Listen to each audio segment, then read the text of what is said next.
एक बाप घर आता है, गुस्से में अपने बेटे का नाम चिल्लाता है। सबको लगता है नॉर्मल है, बाप गुस्सा है। पर एक रूम में एक गेस्ट बैठा था, बाप को पता नहीं था।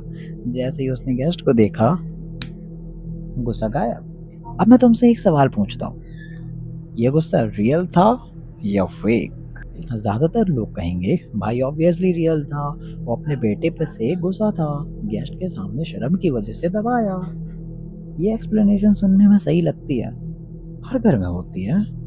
पेरेंट्स गेट्स के सामने गुस्सा नहीं करते, सबने ये देखा है, माना है, नॉर्मल समझा है। पर यही हम एक बड़ी चीज मिस कर देते हैं। सवाल ये नहीं कि गुस्सा दिखाया या नहीं, सवाल ये है अगर गुस्सा सच में लॉस ऑफ कंट्रोल था तो वो इंस्टेंटली कैसे गायब हो गया।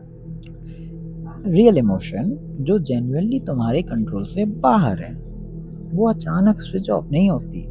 अगर तुम्हें सच में बहुत ज़्यादा दुख हो और अचानक से कोई मेहमान आ जाए, तुम्हारी आंखों के आंसू तुरंत नहीं रुक जाते, वक्त लगता है। पर ये गुस्सा एक सेकंड में गायब, जैसे कोई स्विच ऑफ हो गया हो। रियल इमोशन फेड नहीं होते, ये गुस्सा डिलीट हुआ।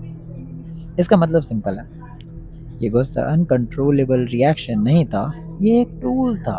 इसको समझने के लिए एक फिलॉसफी कॉन्सेप्ट है, टेलियोलॉजी। टेलियोलॉजी कहती है किसी चीज को समझने का एक तरीका है उसका पर्पस या गोल देखना, ना कि उसका कॉज। नॉर्मल सोच कहता है बाप गुस्सा हुआ इसलिए चिल्लाया, यानी कॉज की वजह से इफेक्ट। टेलियोलॉजिकल सोच, बाप को चिल्लाना था इसलिए उसने गुस्सा क्रिएट किया, यानी गोल से इमोशन। इमोशन कॉज नहीं था, इमोशन रिजल्ट था एक गोल का।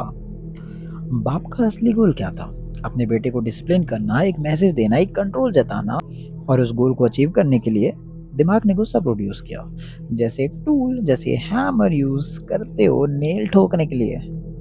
जब टूल की जरूरत खत्म हो गई, गेस्ट आ गया, अब इमेज खराब होगी ना भाई, तो टूल वापस रख दिया गया। ये सिर्फ एक फैमिली ड्रामा नहीं है, ये एक लेंस है जिससे तुम अपनी लाइफ की बहुत सारी चीजें देख सकते हो। बॉस जो एम्प्लॉय पे चिल्लाता है पर क्लाइंट के कॉल पे स्वीट हो जाता है, उसका गुस्सा भी शायद लॉस ऑफ कंट्रोल नहीं है, कंट्रोल टूल है। दोस्त जो तुम्हें हर्ट फील कराता है जब तुम उसकी बात नहीं मानते पर दूसरे लोगों के सामने नॉर्मल रहता है, वो हर्ट जेन्युइन है या नेगोशिएशन टैक्टिक है? अब खुद तुम्हारा गुस्सा, जब तुम किसी वीक इंसान पे चिल्लाते हो पर किसी पावरफुल इंसान के सामने चुप हो जाते हो, क्या तुम्हारा गुस्सा सच में अनकंट्रोलेबल है?